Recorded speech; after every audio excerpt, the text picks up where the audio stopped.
Magandang araw mga kaibigan, ako nga pala si NJ at welcome sa NJ Mejia TV. Dito sa ating channel, pag-uusapan natin ang mga paksang may kinalaman sa kultura, buhay, at politikang pang-Pilipino. Kaya, kung interesado ka sa mga paksang ito, siguradong magugustuhan mo dito.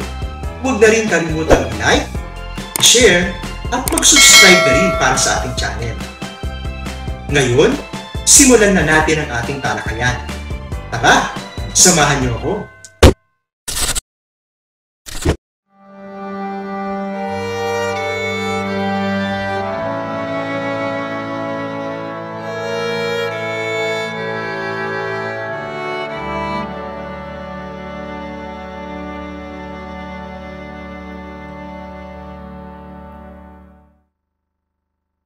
Ngayon naman, ating talakayin ang ika-9 na kabanata ng Noli Me Tangere, Iba't Ibang Pangyayari.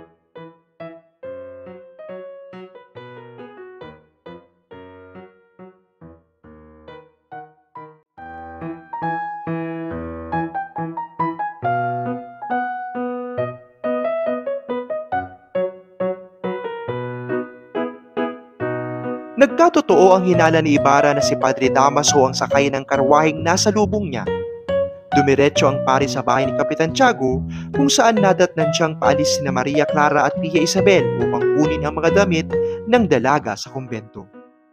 Nagpakita ng hindi magandang ugali si Padre Damaso sa hindi pag-abot ng kamay kay Kapitan Tiago at agad itong inutusang pumasok sa opisina para sa isang mahalagang pag-uusap.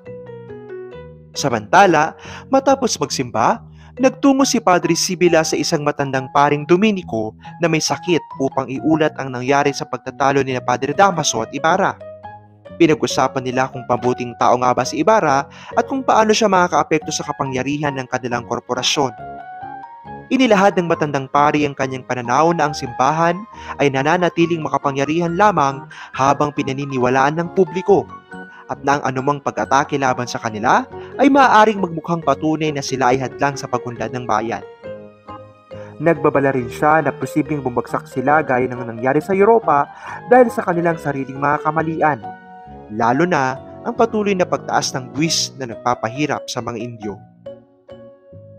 Pagbalik sa bahay ni Kapitan Tiago, natapos ang pag-uusap ni Padre Damaso sa mahigpit na ibilin ng pari. Dapat sundin ng kapitan ang kagustuhan niya at huwag nang magsinungaling.